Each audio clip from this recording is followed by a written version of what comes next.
안녕하세요. 전우의 기록입니다. 오늘 이 영상을 보고 계신 분들 중에 군대에서 다쳤을 때 의무대에 가봤던 기억이 있으신 분들 계실 겁니다. 그때 의무병이 꺼내든 건 대부분 하나였죠. 빨간 약. 아까진기라고도 불렀던 그 머큐로크롬. 무릎이 깨져도 빨간 약, 허리가 끊어질 것 같아도 빨간 약, 열이 펄펄 끓어도 빨간 약. 그게 전부였습니다. 1970년대부터 1990년대 그 시절 군 의료 체계는 지금과는 비교조차 할 수 없을 만큼 열악했습니다. 약이라곤 소독약과 진통제가 사실상 전부였고 군의관 한 명이 수백 명의 장병을 책임지는 게 일상이었습니다. 그 한복판에서 동기들을 살리겠다는 일념 하나로 버텼던 사람들이 있었습니다. 바로 의무병들이었습니다. 오늘은 그 시절 아프면 안 된다고 정신력으로 버티라고 말해야 했던 의무병들의 눈물, 어린 고충 7가지를 짚어봅니다. 영상이 도움이 되셨다면 구독과 좋아요 꼭 눌러주시고 지금 바로 시작하겠습니다. 의무병이 힘든 이유 탑 3분. 7위.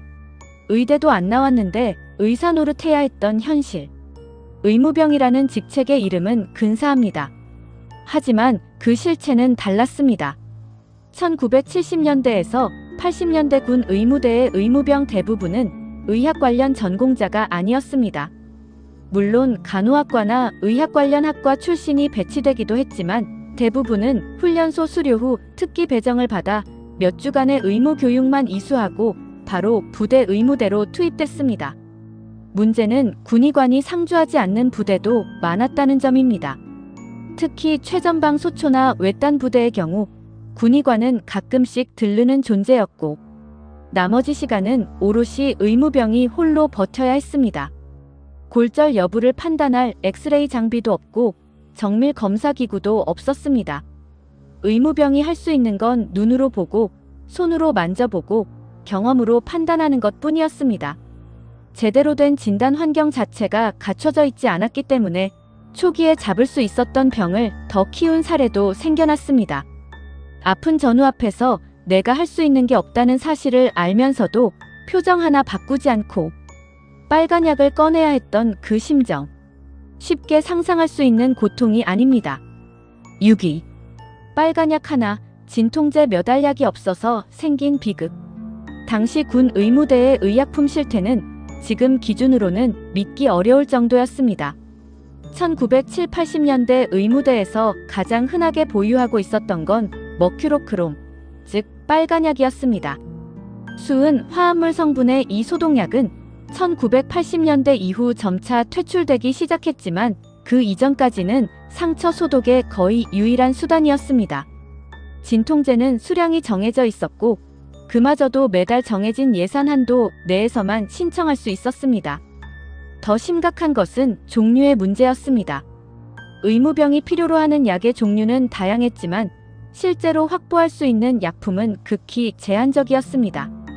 항생제가 필요한 감염 환자에게 줄 수 있는 건 소화제와 진통제뿐이었고 고열이 지속되는 환자를 앞에 두고도 해열 처치 수단이 마땅치 않았습니다. 부족하면 사단 의무대의 사정에서 약을 받아오는 것이 관례였습니다. 때로는 선임 의무병이 개인 인맥으로 약을 구해오는 방식으로 버티기도 했습니다. 전우가 고통스러워하는데 줄 수 있는 약이 없다는 사실. 그 무력감이 의무병의 가슴속에 얼마나 깊이 박혔을지 당시를 경험하신 분들은 누구보다 잘 아실 겁니다. 5위. 정신력으로 버텨라 해줄 게 없어서 나온 그 말의 진짜 의미. 군대에서 한 번쯤 들어봤을 말이 있습니다. 정신력으로 버텨라. 이 말은 많은 경우 의무병의 입에서 나왔습니다. 그런데 여기서 꼭 짚어야 할 게 있습니다. 이 말이 단순히 냉정해서 혹은 전우의 고통에 무감각해서 나온 말이 아니었다는 것입니다. 당시 최전방 GP나 GOP 소초에서는 군의관이 없는 상태가 대부분이었습니다. 19만 7,080년대에 건설된 GP 시설들은 의료공간 자체가 극히 협소했고 위급 상황이 발생해도 후송 수단이 즉각 대기하는 경우는 드물었습니다. 후송 결정 자체가 상급 지휘관의 허가를 받아야 했기 때문에 실제로 후송이 이루어지기까지 긴 시간이 걸렸습니다. 그 사이 의무병이 할 수 있는 건 전우 곁에서 손을 잡아주는 것, 그리고 버텨라는 말뿐이었습니다. 해줄 수 있는 게 없어서 나온 그 말 한마디에 얼마나 많은 미안함이 담겨 있었을지. 전역 후에도 그 장면이 꿈에 나왔다는 당시 의무병들의 증언이 남아있을 정도입니다. 4위. 사고가 터지면 홀로 감당해야 했던 공포. GOP에서 근무할 때는 항상 실탄과 수류탄을 휴대하기 때문에 오발사고, 수류탄 폭발사고, 지뢰사고가 언제든 발생할 수 있었습니다. 그리고 강원도 산악 GOP에서는 겨울철 살얼음이 낀 계단에서의 실족사고, 혹독한 추위로 인한 동상 환자가 매년 반복됐습니다. 이런 사고가 터졌을 때 현장에서 가장 먼저 대응해야 하는 사람이 바로 의무병이었습니다. 그런데 정작 의무병이 갖춘 장비는 응급처치 키트가 전부였습니다. 수혈 장비도 없고 수술 도구도 없습니다. 피를 흘리는 전우를 눈앞에 두고 지혈 붕대를 감으면서 후송 헬기를 기다리는 것이 당시 의무병이 할 수 있는 최선이었습니다. 후송 헬기가 올 수 있는 날씨인지도 변수였습니다. 겨울 산악 지역은 기상 악화로 헬기 운항이 불가능한 날이 많았고, 그때 의무병은 아무것도 할 수 없는 채로 전우가 버텨주기를 기도할 수밖에 없었습니다. 그 무력감과 공포는 평생 지워지지 않는 상처로 남기도 했습니다. 3위. 본인도 아픈데 쉬지 못하는 아이러니.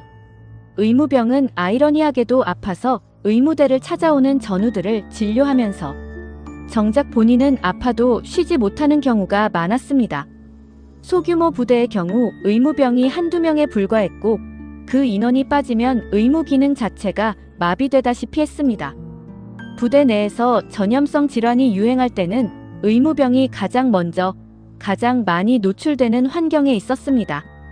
독감이나 장염이 집단으로 돌아도 의무병은 마스크 하나 제대로 지급받지 못한 채 환자들 사이에서 하루 종일 서 있어야 했습니다. 그리고 본인이 쓰러지더라도 상급자에게 보고하기가 쉽지 않았습니다. 아프다고 했다가는 오히려 의무병이 먼저 쓰러지면 어떡하냐는 핀잔이 돌아오는 분위기였으니까요. 지쳐 쓰러지기 직전까지 버티다가 아무도 없는 의무대. 한쪽 구석에서 혼자 해열제 한 알 먹고 잠시 눈을 붙였다는 이야기들. 그 시절 의무병들이 남긴 말들입니다. 2위. 군의관이 없는 밤 혼자 지켜야 했던 환자.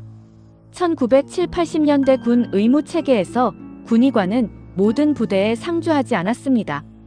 대대급 이상의 부대에 배속되었더라도 군의관이 진료에 집중하기 어려운 환경이 적지 않았습니다. 일과 이후나 주말 혹은 군의관이 외부 출장 중인 시간에는 의무병이 단독으로 부대 의료를 책임져야 했습니다. 그 시간에 급성 복통 환자가 생기면 맹장염인지 단순 복통인지 판단할 수 있는 수단이 없었습니다. 열이 40도에 육박하는 환자가 생겨도 군의관과 연락이 안 되면 의무병 단독으로 조치를 취해야 했습니다. 잘못된 판단이 전우의 목숨과 직결될 수 있다는 두려움 속에서 의무병들은 밤새 환자 곁을 지켰습니다. 특히 산간 오지의 소초나 강원도 최전방에서는 군의관이 오기까지 하루 이상이 걸리는 경우도 있었습니다. 그 기나긴 밤을 의무병과 환자가 둘이서 버텨야 했습니다. 전우를 잃을 수도 있다는 공포와 함께 그 밤을 지켜낸 의무병들이 있었습니다. 1위. 전우를 잃고도 위로받지 못했던 사람들. 최전방 GOP와 GP에서, 혹독한 훈련장에서, 때로는 총기 사고 현장에서 의무병은 그 모든 자리에 있었습니다. 그리고 때로는 자신의 손이 미치지 못해 전우를 떠나보내야 했습니다. 민간이라면 구급대가 출동하고 병원이 대기합니다. 하지만 당시 군 최전방에서는 달랐습니다. 사고 발생부터 후송까지의 골든타임을 놓치는 경우가 있었고, 의무병은 그 시간을 모두 지켜봐야 했습니다. 전우가 숨을 거두는 순간에도 의무병은 다음 임무를 위해 일어서야 했습니다. 더 가혹한 건 그 이후였습니다. 당시 군은 의무병들의 심리적 충격을 돌보는 시스템 자체가 존재하지 않았습니다. 트라우마라는 개념이 군대 내에서 공식적으로 다뤄지지 않던 시대였으니까요. 전우를 잃은 슬픔과 자책감을 홀로 사귀며 다음날 또 아무렇지 않게 의무대 문을 열어야 했던 의무병들. 그들이 얼마나 단단한 사람들이었는지 이제라도 우리가 기억해야 합니다. 지금까지 장비도 약도 변변찮았던 그 시절, 전우들 곁에서 묵묵히 버텼던 의무병들의 눈물. 나는 고충 7가지를 살펴봤습니다. 빨간 약 하나 들고 그 자리를 지켜냈던 그 시절의 의무병들. 완벽한 장비도 넉넉한 약도 없었지만 그들에게는 전우를 살리겠다는 마음 하나만큼은 누구보다 충만했습니다. 지금 이 순간 그분들의 헌신에 깊은 경의를 표합니다. 영상이 마음에 드셨다면 구독과 좋아요 꼭 눌러주시고 알림 설정도 켜놓으시면 다음 영상을 가장 먼저 만나보실 수 있습니다. 전우의 기록은 앞으로도 그 시절 대한민국 군인들의 이야기를 계속 기록하겠습니다. 감사합니다.